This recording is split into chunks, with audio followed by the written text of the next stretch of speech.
अगर आप भी 10th स्टैंडर्ड के स्टूडेंट हैं तो आपको मैं बताना चाहता हूं कि अगर ये 5 मिस्टेक आप लोग करते हो तो आप अपने बोर्ड एग्जामिनेशन में फेल भी हो सकते हो। जी हां दोस्तों, मेरी बात को बिल्कुल हल्के में मत लेना, एकदम सीरियसली हो जाना बच्चों, क्योंकि यार आपके भविष्य का सवाल है, आपके 10वीं बोर्ड का सवाल है। तो क्या क्या वो मिस्टेक्स है जो अक्सर हमारे 10th के स्टूडेंट्स जो है वो करते हैं, जिसकी वजह से उनके मार्क्स या तो बहुत कम आ जाते हैं या तो उनकी ये गलतियों की वजह से वो बोर्ड एग्जाम में फेल भी हो जाते हैं। तो आइए फटाफट से जानते हैं ऐसे कौन से मिस्टेक्स है और उसको फटाफट से टैकल करने का तरीका भी बताता हूं। सबसे पहला मिस्टेक स्क्रीन के ऊपर आप देखना, ठीक है, नॉट प्रैक्टिसिंग पीवाईक्यू।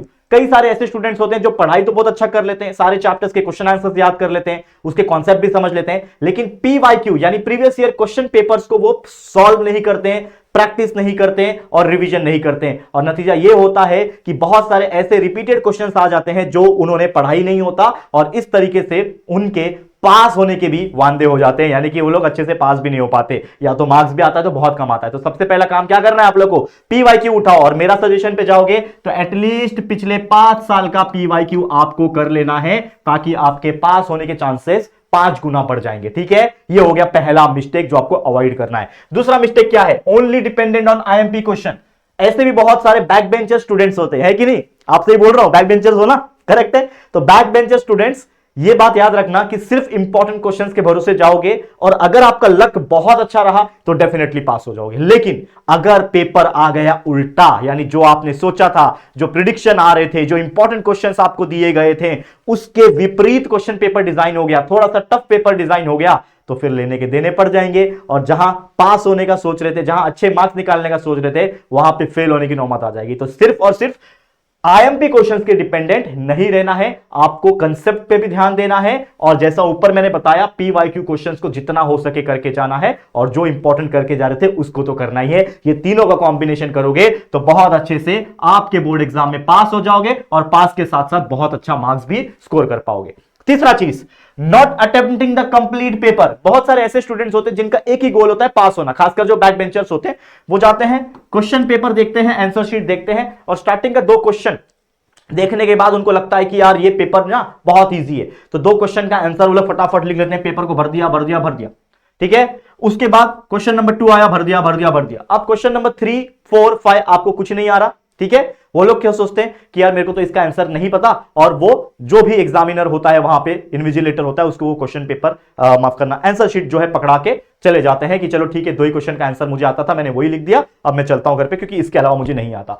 तो ये गलती है। क्या गलती है कि अगर आपको कुछ नहीं भी आ रहा है तो भी आपको वहां बैठना है। जो भी आपका टाइम है, 2 घंटे का पेपर है, 3 घंटे का पेपर है, वो टाइम आपको कंप्लीट करना है बाय अटेम्प्टिंग द क्वेश्चंस। जो नहीं आ रहा है एटलीस्ट कहीं तो याद करने की कोशिश करो, कहीं तो उसका कंसेप्ट सुना होगा, पढ़ा होगा, वीडियो कहीं देखा होगा, लेक्चर्स कहीं अटेंड किए होंगे, ऑफलाइन में किया होगा, ऑनलाइन में किया होगा, कहीं तो किया होगा यार। तो वो चीज को अपने माइंड में लाना है और कुछ तो पॉइंट्स लिखने हैं अपने ओन लैंग्वेज में, सो दैट जहां पे 0 मिलने वाले थे वहां पे आपको 1 मार्क्स 2 मार्क्स मिल जाएंगे और इस तरीके से जहां आप फेल हो रहे थे वहां आप जस्ट पास भी हो सकते हो। तो ये क्वेश्चन जरूर से अटेम्प्ट करना, कंप्लीट पेपर को अटेम्प्ट जरूर करना। ठीक है, चौथा इंपॉर्टेंट मिस्टेक्स जो है नॉट राइटिंग प्रॉपर क्वेश्चंस। यानी कुछ बच्चे ऐसे होते हैं आंसर तो बराबर लिखते हैं, लेकिन भाई क्वेश्चन 1 का सॉल्व कर रहे थे तो गलती से क्वेश्चन नंबर 2 लिखकर आ गए और आंसर पूरा राइट है। तो जो इन्विजिलेटर होता है ना, वो दया नहीं दिखाएगा आप पे। जो पेपर चेक करने वाला होता है, जो मॉडरेटर होता है, वो दया नहीं दिखाएगा, बोलेगा आपने तो क्वेश्चन 2 का आंसर लिखा और क्वेश्चन 2 के हिसाब से ये जो आंसर लिखा है आपने ये गलत है, आपको 0 अंडा मिल जाएगा। ठीक है, भले ही आपने आंसर राइट लिखा है लेकिन वो क्वेश्चन 1 का था और आपने गलती से क्वेश्चन 2 लिख दिया, गलती से क्वेश्चन 1A का क्वेश्चन आपने क्वेश्चन B में लिख दिया, तो ये भी रॉन्ग हो जाएगा। तो प्रॉपर क्वेश्चन नंबर इंपॉर्टेंट है, प्रॉपर ऑर्डर इंपॉर्टेंट है, प्रॉपर फॉर्मेट में लिखना इंपॉर्टेंट है, प्रॉपर प्रेजेंटेशन देना इंपॉर्टेंट है। एमसीक्यूज लिख रहे हो तो एमसीक्यूज का भी एक प्रॉपर फॉर्मेट होता है जो कि ऑलरेडी पहले भी हमने बताया हुआ है, उसको फॉलो करना है और इस तरीके से पेपर लिखना है। भले ही कम लिख रहे हो, भले ही आप प्रॉपर तरीके से उसको अटेम्प्ट नहीं कर पा रहे हो, लेकिन आपको प्रेजेंटेशन एंड बाकी चीज इतना शानदार करना है कि जो भी लिखा है उसमें आपको फुल मार्क्स मिले। तो ये गलती नहीं करना और उसको ऐसे करेक्ट करना है। Last but not the least, 5वां मिस्टेक, टाइम मैनेजमेंट ब्लंडर्स। ये ब्लंडर है। ब्लंडर मतलब समझते हो कि भाई सब कुछ आते हुए भी नहीं आना। मतलब क्या कि आपका क्वेश्चन नंबर 1 मान लो बहुत बड़ा क्वेश्चन है, ठीक है, आपने यहां लिखा, आपका क्वेश्चन नंबर 2 बहुत बड़ा क्वेश्चन है, यहां पे आपने लिखा, लेकिन ये 2 क्वेश्चन करने में ही लगभग आपके 70% टाइम खत्म हो गए, क्योंकि आप इतना सोच सोच के लिख रहे थे उस आंसर को लिखने में, आप इतना टाइम लगा दिए कि 2 घंटे के पेपर में आपने सिर्फ 2 बड़े बड़े क्वेश्चंस को अटेम्प्ट किए, और जिसमें आपका 70-80% टाइम खत्म हो गया, और लास्ट के समझ लो 20 मिनट रह गए, और 20 मिनट में बाकी क्वेश्चंस को आप अटेम्प्ट कर रहे हैं। और इस गड़बड़ी में इतना घाई हो जाता है और एक ब्लंडर हो जाता है कि जो आपको आता था, जो आप आंसर लिख सकते थे, बट आपके पुअर टाइम मैनेजमेंट की वजह से आप उस सवाल का जवाब नहीं लिख पाए और आपका टाइम खत्म हो गया, आते हुए भी आपका पेपर जो है वो कंप्लीट नहीं हो पाया, और ऐसा भी नौबत आ सकता है कि आप उस सब्जेक्ट में, उस पेपर में फेल तक हो जाए। तो ये गलतियां आपको नहीं करनी है। ये 5 मिस्टेक जो मैंने आपको बताया, अगर आप इसको अवॉइड कर लेते हो, ट्रस्ट मी भाई, पास तो हो गए, साथ ही अच्छे मार्क्स भी मिलेंगे। तो कीप वॉचिंग, पढ़ाई करते रहो, अच्छे से लेक्चर्स अटेंड करते रहो,